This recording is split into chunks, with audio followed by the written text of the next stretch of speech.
오늘 우리에게 주시는 하나님의 말씀은 누가복음 24장 31절로 36절까지의 말씀입니다. 신약성경 141면에 있습니다.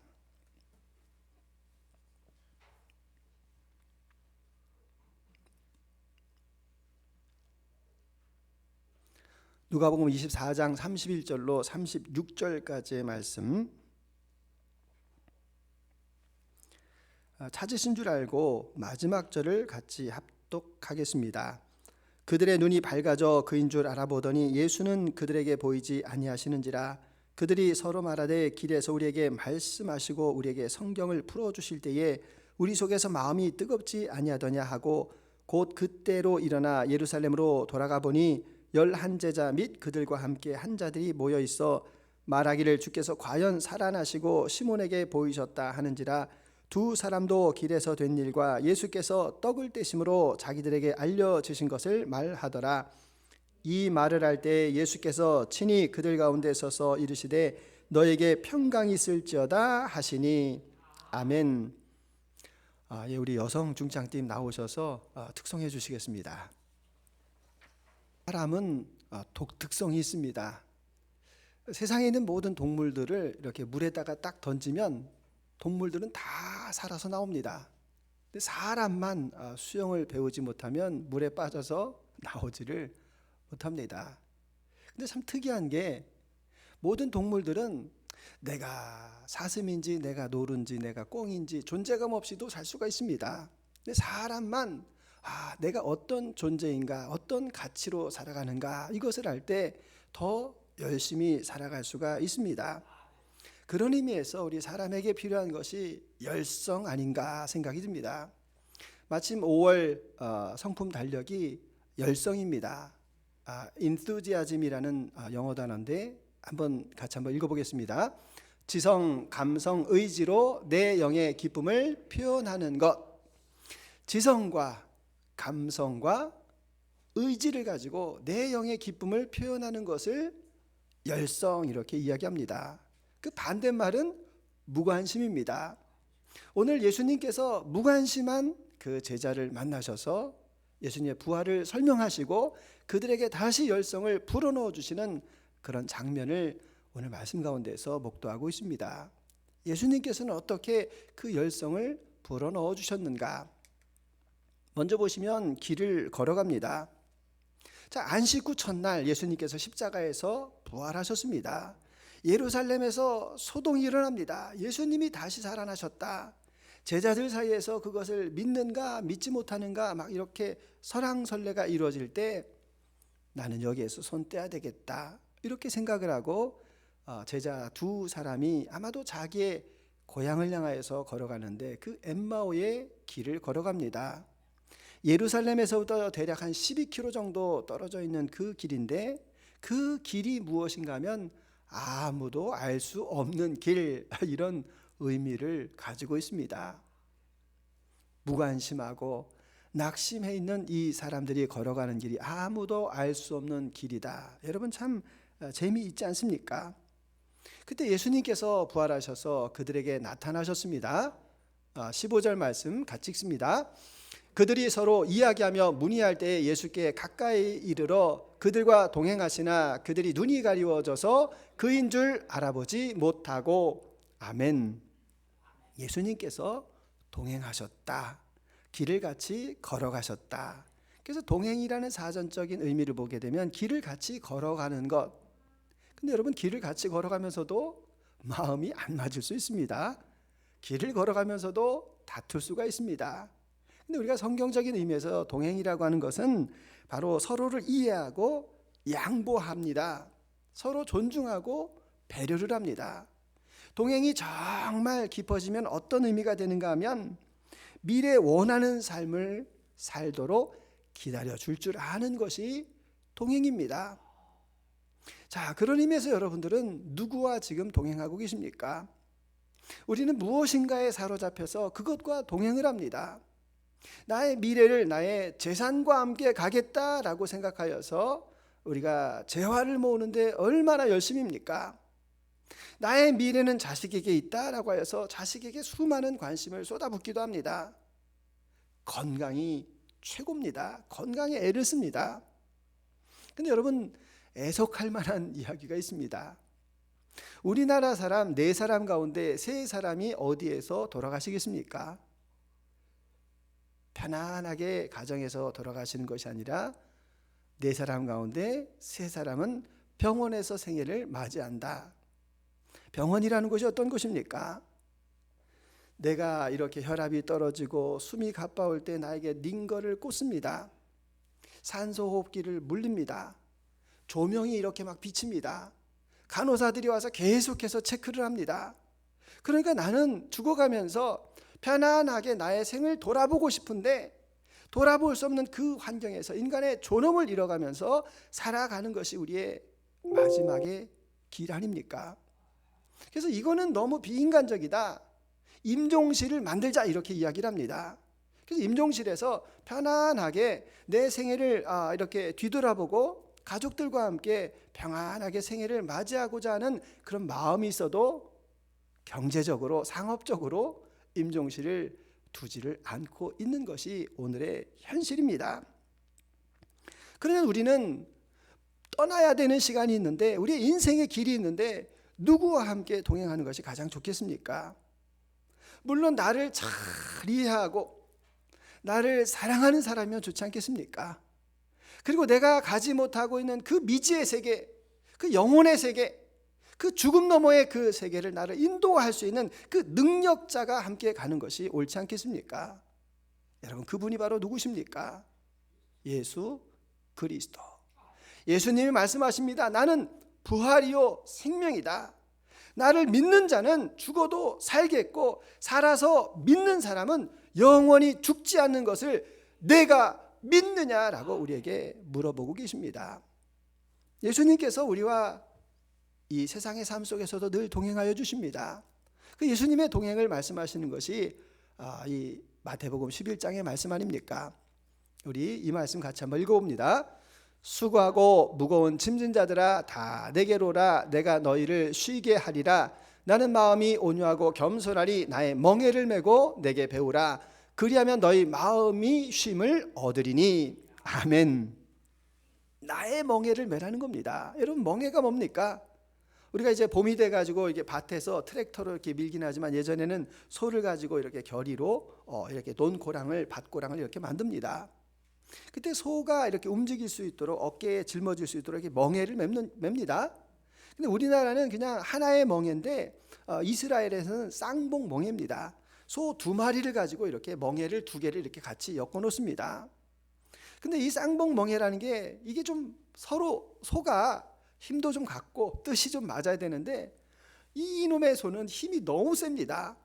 그래서 막 억지로 끌고 가면은 옆에 있는 소 얼마나 힘들겠습니까? 그 힘도 약한데 그 힘센 소를 따라가려니까 너무 힘이 듭니다. 거꾸로 내가 일을 해야 되겠는데 옆에 있는 이 소가 너무 뒤처져 가지고 내가 힘들어 죽겠습니다. 여러분, 우리가 세상을 살아가는 게 이와 같다라는 겁니다.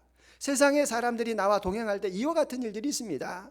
근데 예수님께서는 나와 똑같은 멍에를 메고 함께 걸어가시겠다라고 말씀하십니다.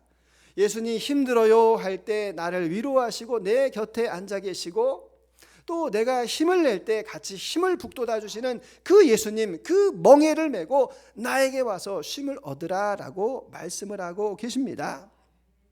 그래서 우리는 함께 걸어가는 동행이 필요합니다. 여러분, 그런데 잘 걸어가고 계십니까? 여러분은 잘 걸어가고 계시는 것 같은데 저는 잘 못 걸어가는 것 같습니다.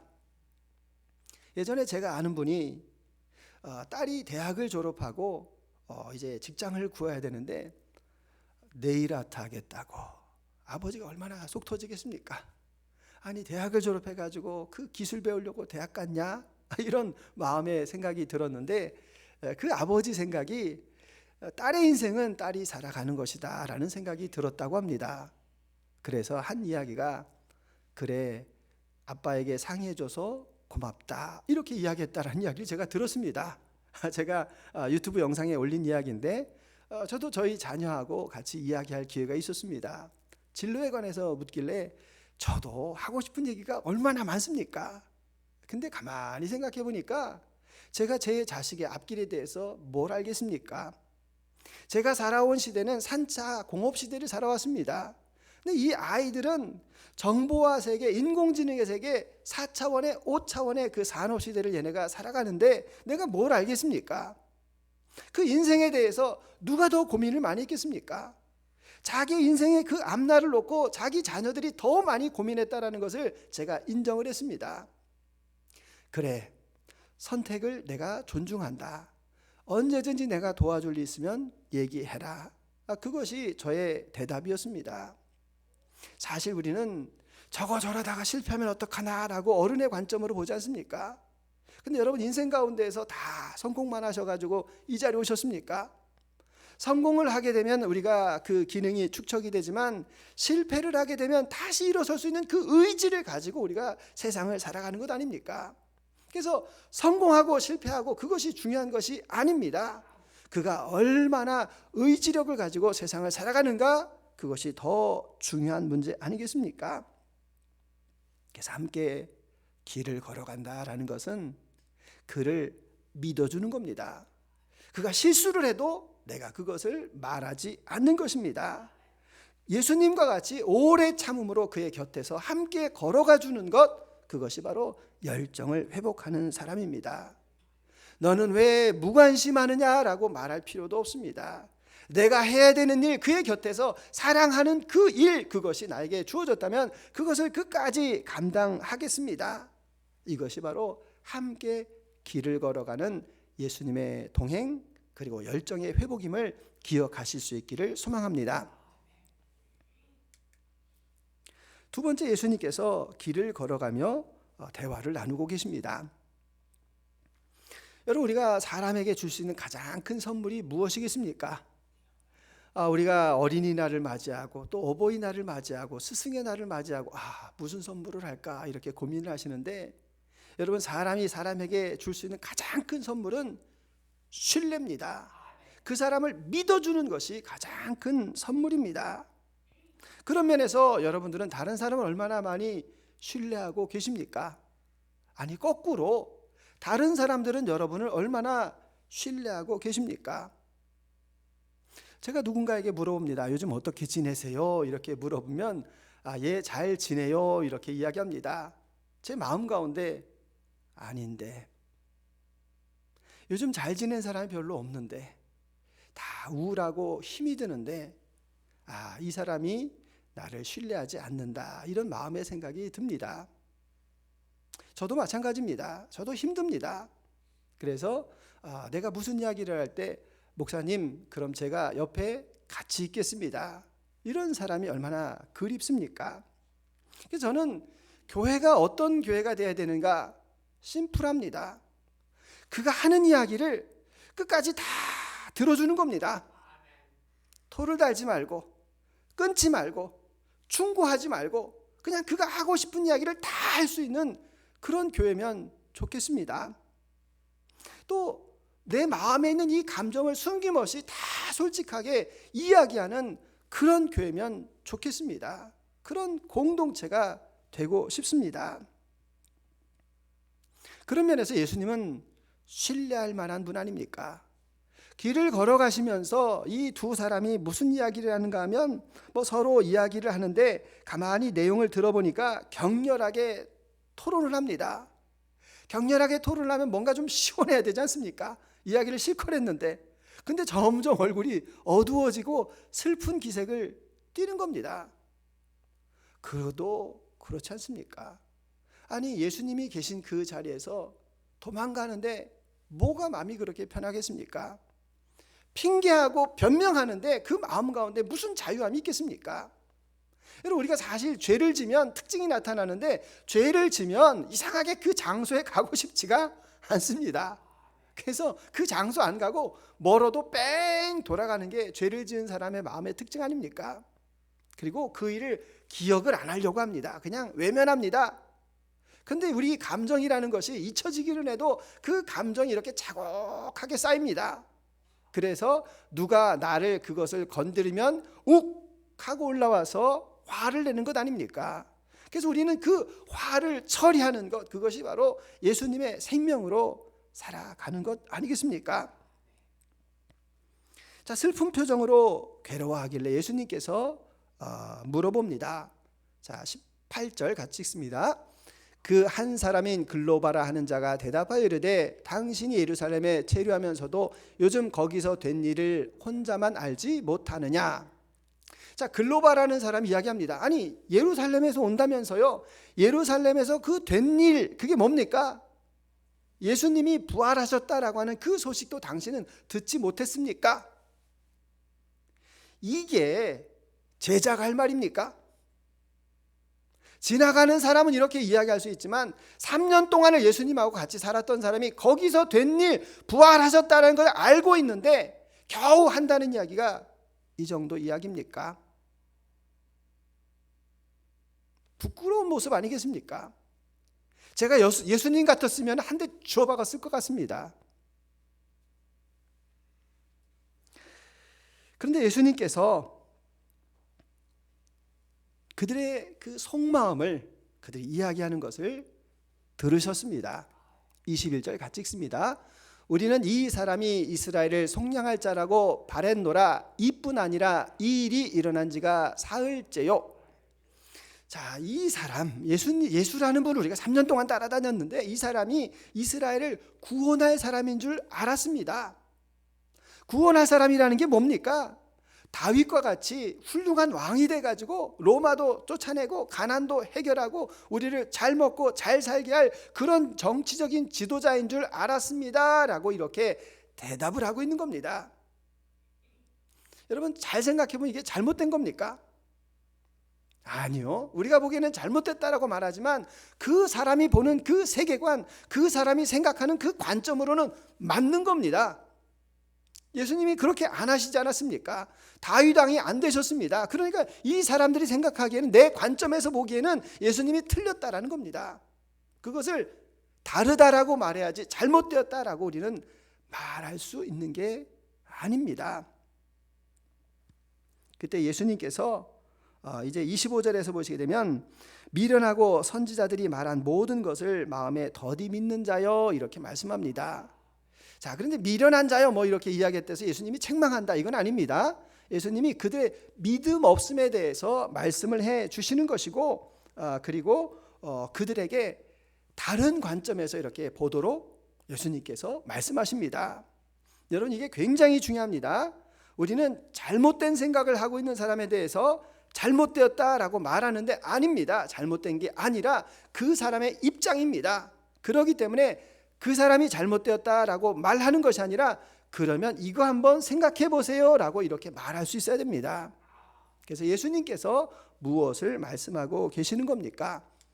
27절 같이 읽습니다. 그리스도가 이런 고난을 받고 자기의 영광에 들어가야 할 것이 아니냐 하시고 이에 모세와 모든 선지자의 글로 시작하여 모든 성경에 쓴 바 자기에 관한 것을 자세히 설명하시니라. 아멘. 자, 예수님께서 너희 틀렸어 이렇게 말씀하시지 않고, 자, 너희가 구약에서 생각하는 그것들을 잘 생각해봐라. 자, 그 구약에 있는 것들은 다 누구에 관한 것이냐? 예수님에 관한 것, 자기에 관한 것이다 라고 예수님께서 설명을 해 주시는 겁니다. 그러니까 그가 생각하고 있는 그 고집, 그 외골수적인 생각에서 좀 벗어나서 다른 관점에서 보라라고 다른 관점과 예시를 열어주시는 겁니다. 예수님은 어떤 분이십니까? 히브리서 말씀 같이 읽습니다. 옛적에 선지자들을 통하여 여러 부분과 여러 모양으로 우리 조상들에게 말씀하신 하나님이 이 모든 날 마지막에 아들을 통하여 우리에게 말씀하셨으니 아멘. 자, 이 조상들, 선지자들의 이야기가 뭡니까? 구약에 나오는 모든 말씀들이 다 누구냐? 바로 아들에 관한 말씀이다. 이것을 계속해서 설명해 주고 계시는 겁니다. 그러니까 다윗이 보여주었던 일들, 그리고 정치적인 왕을 기다리고 있는 너의 관점, 그리고 하나님께서 원하시는 것이 바로 이런 것이다. 이 아들 예수님을 통하여서 이루어지고 있다라는 것을 말씀하십니다. 또 골로새서 같이 한번 또 읽습니다. 그러므로 먹고 마시는 것과 절기나 초하루나 안식일을 이유로 누구든지 너희를 비판하지 못하게 하라. 이것들은 장래 일의 그림자이나 몸은 그리스도의 것이니라. 아멘.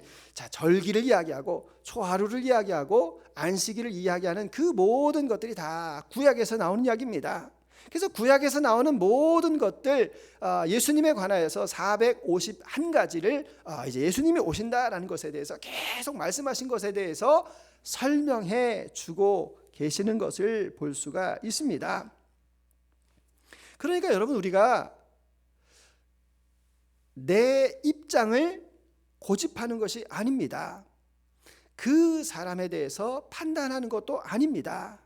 그 사람이 생각하는 것은 그 사람에게서 나오는 것이기 때문에 옳습니다.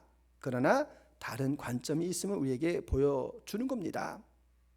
오늘 우리 시대가 이런 것이 너무 많이 필요하지 않습니까? 사실 교회가 이렇게 내일부터 이제 마스크도 벗고 일상으로 다시 돌아가는데 사실 걱정도 많습니다. 왜냐하면 교회를 향한 신뢰도 또 사회적인 냉담도를 우리가 알고 있기 때문에 그렇습니다. 교회만 그런 것이 아니라 이 외부적으로도 세상이 얼마나 많이 바뀌는지 여러분 뭐 아시겠지만 블록체인이라는 게 있습니다. 여러분, 이 블록체인이라는 것이 있는데 이것은 무엇인가 하면 모든 것을 다 암호화하는 겁니다. 그래서 그것을 암호화를 잘하면 이게 다 이렇게 비밀이 보장이 됩니다. 그래서 예를 들어 가지고 대통령 선거를 한다. 이 블록체인으로 대통령 선거를 딱 하면 10분이면 결과가 다 나옵니다. 그리고 이제 내가 돈을 보내려면은 이제 미국으로 보내려고 그러면 은행에 가가지고 환전을 하고 환전 차액을 떼고 이렇게 보내면 이렇게 한참 있다가 가지 않습니까? 그런데 이 블록체인으로 이제 코인으로 보내게 되면 그냥 이 자리에서 스마트폰으로 딱 보내면 수수료 한 푼도 없이 그냥 미국으로 이렇게 전해지는 그런 이런 넓은 세상이 지금 펼쳐지고 있습니다. 그러니까 사실 모르는 우리는 미래가 두렵고 떨릴 때가 많이 있지 않습니까? 미래가 두려우니까 사람들은 무엇을 하는가 하면 경쟁을 합니다. 독식을 하려고 합니다. 막 먹었는데도 배가 고픈 그런 현상이 나타납니다. 그러니까 그렇게 사니까 옆에 있는 사람이 힘들어하는 것, 옆에 있는 사람들이 어려워하는 것에 전혀 관심이 없습니다. 그냥 내가 살아가는 것에만 관심이 있어서 점점 사랑이 식어지는 이런 세상을 살아가고 있습니다. 그러면 저와 여러분도 그렇게 사실 겁니까? 세상 사람들이 가는 대로 그냥 그대로 살아갈 겁니까? 아닙니다. 우리에게는 새로운 길이 있습니다. 그 새로운 길을 바로 예수님께서 우리에게 보여주셨습니다. 그것은 어떤 길입니까? 내가 세상 사람과 같이 다른 사람을 판단하고 정죄하지를 않습니다. 내 안에 있는 이러한 화가 나는 것들, 옛사람을 그 7가지의 방법으로 다 처리를 합니다. 그럼 내 안에 어떤 생명이 살겠습니까? 세상적인 생각이 다 떠나가게 되고 예수님으로 생각하고 예수님으로 판단하는 그런 직관이 우리에게 나타나는 것 아닙니까? 그 직관 가운데서 주님께서 주시는 그 은혜로 말미암아 우리가 이 일은 하나님께서 기뻐하시는 일이다, 이 일은 기뻐하지 않는다라고 우리가 주님께서 주시는 그 계시성을 가지고 높은 의식으로 살아갈 수가 있습니다. 그래서 우리가 이러한 것을 위하여서 주님과 동행하는데 그 동행을 우리는 주님과의 교제라고 이야기합니다. 예배를 드립니다. 여러분, 오늘 예배를 드리는데 얼마나 감격스럽습니까? 찬양을 드리는데 정말 가슴이 뜨거워집니다. 기도하는 가운데 하나님께서 나에게 행하시는 그 일이 무엇인지를 깨달아 알기를 원합니다. 말씀을 읽습니다. 주님, 말씀하여 주시옵소서. 제가 바른 길을 걸어가는 것입니까? 이런 동행이 우리에게 나타납니다. 그 동행에 대해서 주님께서 말씀하고 계십니다. 오라 우리가 변론하자. 변론이 뭡니까? 이야기하자는 겁니다. 너와 나가 이야기할 때 너의 죄가 주홍 같을지라도 눈과 같이 희어질 것이다. 너희 죄가 진홍같이 붉을지라도 양털과 같이 내가 희게 하겠다라고 주님께서 약속하십니다. 너는 내게 부르짖으라. 내가 알지 못하는 크고 비밀한 일을 너에게 알려주겠다라고 약속하고 계십니다. 그래서 주님의 영이 임하시는 그 마지막 날에 자녀들이 꿈을 꾸고 젊은이들이 환상을 보고 노인들이 새로운 꿈을 꾸는 그런 역사를 우리에게 허락해 주시겠다라고 약속을 하고 계십니다. 그러니까 주님과 함께 살아갈 때에 우리가 차원이 다른 삶을 살아가게 되는 것입니다. 주님께서 주시는 그 직관을 가지고 살아가게 되는 것이고, 주님께서 주시는 그 능력을 허락하셔서 그 능력으로 살아가는 것이 주님과 동행하는 삶이다라는 겁니다. 선교 전략가 루이스 부시 박사가 이런 이야기를 합니다. 우리가 주님의 나라 이 땅 가운데 이루기 위하여서 개척 선교가 있고 영역 선교가 있다. 개척 선교라고 하는 것은 우리가 교회를 사랑하고 교회를 우리가 성장시키는 것을 이야기합니다. 그런데 우리는 다 그리스도인들 아닙니까? 영역 선교에 대해서도 이야기하는데, 우리가 살아가고 있는 그 영역, 정치의 영역, 경제의 영역, 미디어의 영역, 교육의 영역, 문화의 영역 가운데에서 내가 속하여 있는 그 곳에서 내가 그리스도로 살아가는 것, 나를 통하여서 하나님의 나라가 이루어지는 것이 바로 우리의 사명과 역할이다라고 말씀하고 계십니다. 그래서 우리는 그 일을 위하여서 늘 나를 쳐서 주님께 복종하는 것입니다. 이제 5월이 돼서 교회에서 카톡순을 이제 확장하려고 생각하고 있습니다. 작은 일입니다. 말씀을 서로 카톡으로 이렇게 나누는 가운데서도 내 생각과 그의 생각이 정말 하나님과 합치되는 그런 역사와 일들을 우리가 경험해야 되지 않겠습니까? 그래서 주님, 나를 다스려 주시고 나를 강성하게 하여 주시고 나에게 숨어있던 이 열성을 회복시켜 주시기를 원합니다. 그런 고백이 저와 여러분에게 함께 하실 수 있기를 소망합니다. 세 번째, 눈을 열어주십니다. 이제 이 엠마오에 도착해서 예수님께서는 더 가려고 하시니까 날이 저물었습니다. 우리와 함께 같이 유하시지요, 이렇게 이야기를 듣습니다. 그래서 예수님께서 그들과 함께 식사를 할 때 31절에 나오는 대로 30절에 음식을 잡수실 때 떡을 가지고 축사하셨습니다. 떡을 가지고 축사하시면 생각이 나는 게 마지막 만찬에서 예수님께서 이것은 너희를 위하는 내 몸이다 라고 말씀하시고 떡을 주시고, 잔을 주시면서 이것은 너희를 위하는 내 언약의 피다라고 말씀하신 그것이 생각이 납니다. 그 생각이 날 때에 그들의 눈이 밝아졌다라고 이야기합니다. 여러분, 이 밝아졌다라는 말은 자기 스스로 밝아진 것이 아니라 주님께서 은혜를 주셔서 그들이 보게 되었다라는 그런 말씀입니다. 무엇을 보게 되었습니까? 이제까지 살아왔던 나의 삶이 가짜였구나. 내가 엠마오로 가고 있는 그 길이 잘못된 길이었다라는 것을 깨닫게 되었다라는 겁니다. 그래서 그들이 어디로 가기를 원하고 소망하는 것입니까? 다시 예루살렘으로 가기를 그들이 소원하는 것입니다. 두려워서 도망쳐 나온 곳, 그리고 힘들어서 좌절감으로 묶여 있었던 그 속박의 끈레를 끊어내고 다시 예루살렘으로 가는 그들의 모습을 보게 됩니다.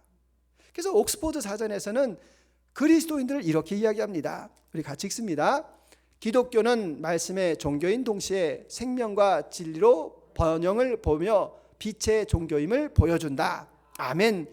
우리 안에 있는 그 어둠의 속박들이 다 물러가니까 그들이 빛의 자녀가 되고 예루살렘으로 갑니다. 예루살렘이 어디입니까? 동쪽에서 해가 뜨는 그 예루살렘으로 그들이 발걸음을 옮기고 있는 것을 보게 됩니다. 저와 여러분의 삶의 현장 가운데서도 마찬가지입니다. 이제까지 두려웠지만 그러나 내 안에 있는 그 죄책감, 예수님과 함께 십자가에 다 못 박았습니다. 내 안에 있는 이 두려움, 예수님과 함께 십자가에 다 못 박았습니다. 내가 자유임을 선포하는 것입니다. 그리고 나의 지각과 감정과 나의 의지로 내 영이 주님을 기뻐하며 주님이 있는 곳으로 달려가는 그 예루살렘의 현장에 저와 여러분들이 서 있다라는 것입니다. 오늘 우리 시대는 풍요 속의 빈곤 아닙니까? 많이 소유했는데 마음은 답답합니다. 정보는 많이 알고 있는데 미래가 불안합니다. 그래서 우리가 걸어가고 있는 곳이 알 수 없는 그 길 엠마오로 걸어가고 있습니다. 그런데 그 길에 주님께서 우리와 함께 하십니다. 우리와 함께 길을 걸어가시며 우리의 연약함들을 책망하시지 아니하고 우리와 함께 멍에를 메고 함께 가시기를 원하고 계십니다. 우리가 대화하기를 원하고 계십니다.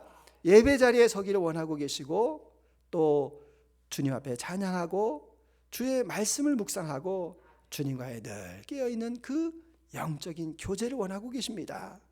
그럴 때 우리는 엠마오에서 길을 잃지 않고 해가 뜨는 곳, 빛의 역사가 있는 예루살렘을 향해서 달려갈 수가 있습니다. 그래서 바라기는 저와 여러분들이 세상에 얽매여 있는 그 무관심 속에 살아가지 마시고 지각이 깨어있기를 원합니다. 내 영이 기뻐하며 주님을 찬양하는 그 열성이 다시 회복되어지기를 주님의 이름으로 축원합니다. 주님 감사합니다. 지성과 감성과 의지로 내 영이 주님을 기뻐하는 열성이 회복되어지기를 원합니다. 무관심 속에서 살아왔던 나의 죄책감, 무력감, 두려움, 여러 가지 상처들을 다 십자가에 못 박고 예수님의 생명으로 다시 살아나기를 원합니다. 우리를 깨우시고 주님 예루살렘을 향하여서 힘차게 걸어갈 수 있는 능력과 힘을 더하여 주옵소서. 감사드리며 예수 그리스도의 이름으로 기도드립니다. 아멘.